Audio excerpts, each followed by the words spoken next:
Hey guys, and welcome to Let's Play Metroid Zero Mission. And, thought one of my headphones wasn't working, but, Anyway, so, this is Let's Play Metroid Zero Mission, and, I'm doing this because it's a short LP, and I might as well do it along with Ocarina of Time.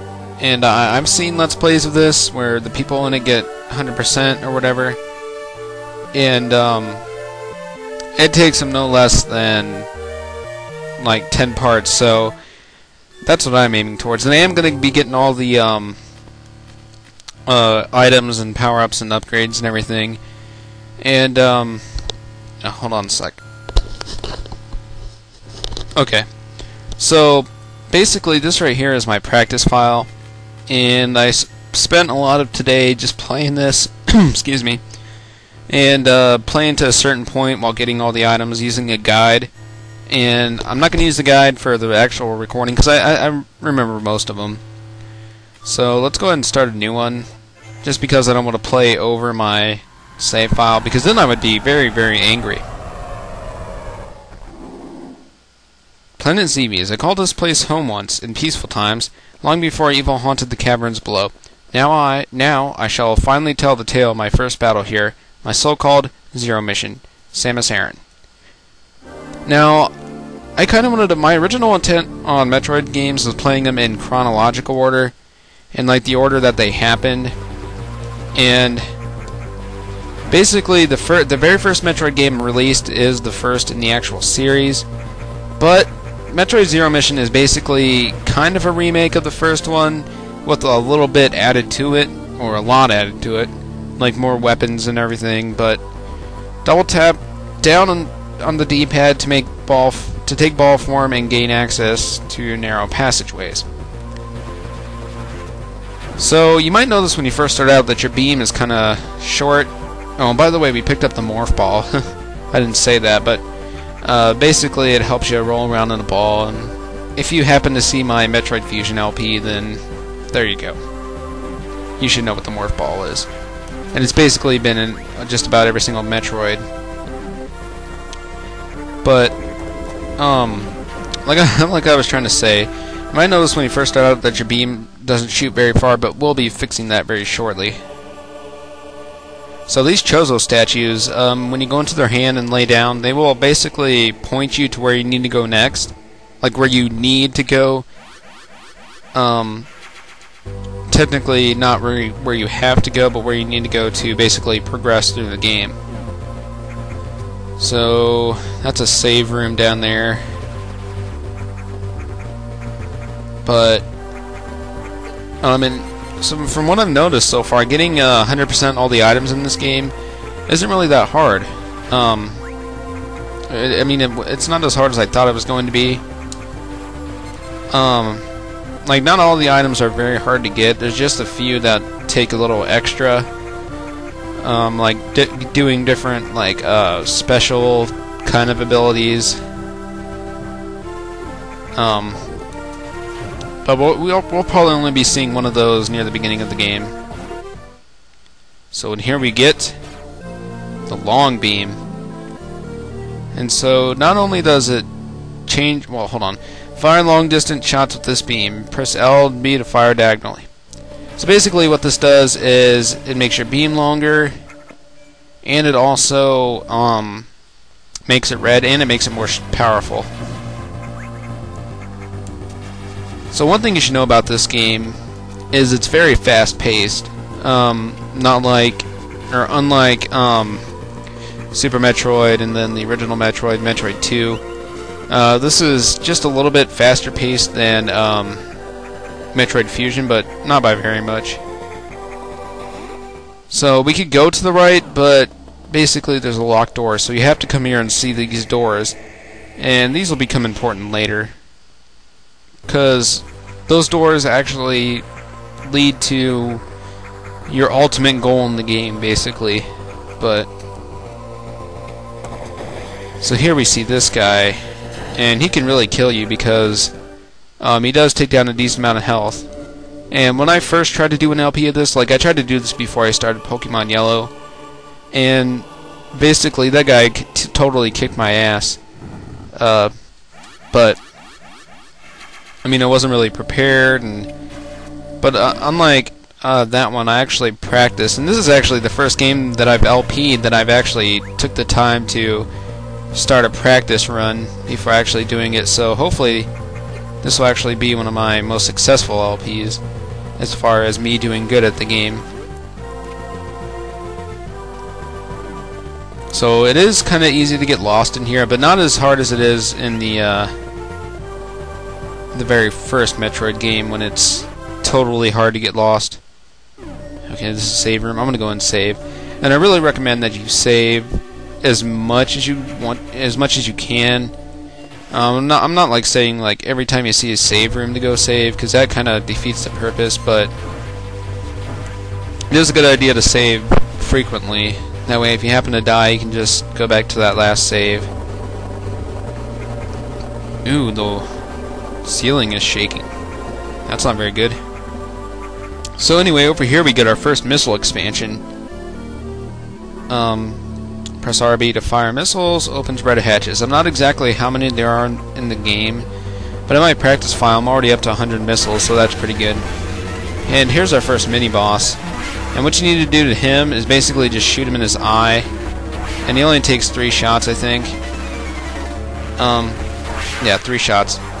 And what's bad is if you don't kill him now, you have to wait a little bit to kill him again, or to fight. Like, you can fight him again if you don't kill him in a certain time, he will like go away.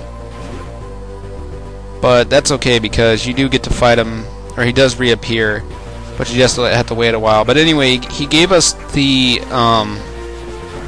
charge beam, which if you just hold down the fire button, you charge a shot, and it is more powerful than just a normal shot. And I believe it's more powerful than a single missile. So hold on a sec, let me just... Basically what I did is, instead of having to use a guide, I went and... Well, never mind. I was just turning into a babbling fool. So anyway, there's another missile expansion just in here. And what you want to do is kill this, like, thing. And behind it is our second missile expansion. So cool. And most of these missile expansions are kind of close together, but not super close. Oops. I clicked out of the screen and then it paused the game. So then we got more of these things. And these things are kind of annoying because they do take a little bit to kill. And also the bat things that are flying around them take a little bit to kill, so they're ultimately kind of an annoying enemy.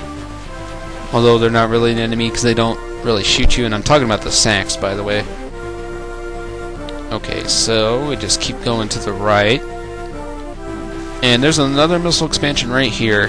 And that one could be hard to miss, but I really doubt it.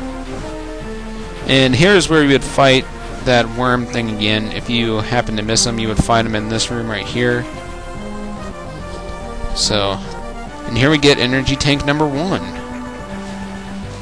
And energy tanks just add another 99 energy to your health, as many people who have played a Metroid game before know. And I'm pretty sure that most people that will watch this have played a Metroid game. But if you haven't, then I don't know what's wrong with you. So here's a map room, and this just kind of fills in your map, so you can kind of see where basically you're going and what the area you're in looks like. So now we want to head up, and we want to head to that circle dot thing that that one Chozo statue put on our map. Okay, so and there's a save room, which we kind of don't need really. And this is actually going to lead to another weapon, and it is bomb, or morph ball bombs, as they're more commonly referred to. For speed, morph ball form to set. So basically, if you go into the thing and push the fire button, you'll lay a bomb. And then here's another missile expansion. All you have to do is do bomb jumps. So I guess this is kind of to help you learn how to do bomb jumps if you don't know how. So they're basically pretty simple. So I don't think we need to really recharge. Okay, so now this door is locked. And what we have to do is blow this open and kill all these parasites. Basically all you have to do is let them get on you and then lay a bomb and they'll explode. Okay, so now there's actually... whoops. I did not mean to go in here. So now there's a few expansions we can get real quick. I mean, might as well. So the first one is actually in a room that we kind of passed earlier.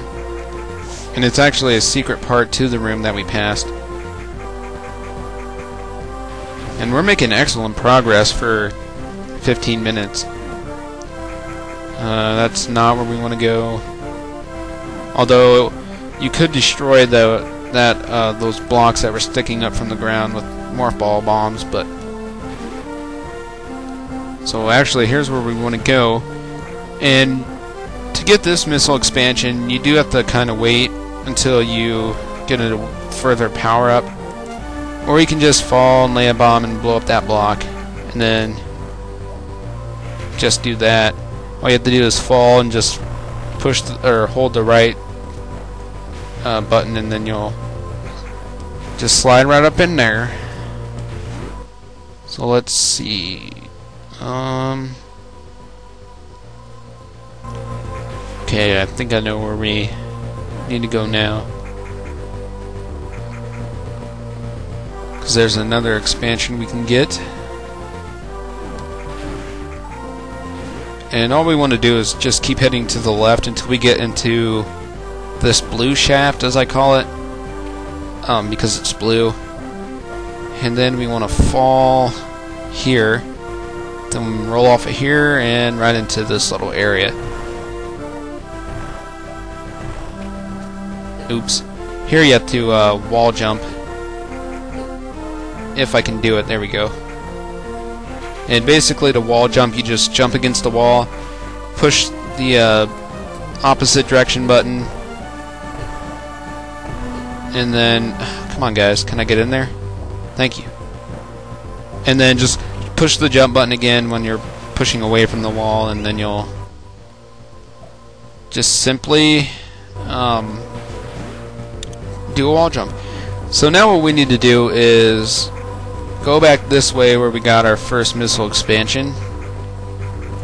And now that we got the bombs, we can destroy this. And follow this path, and then we get to this elevator.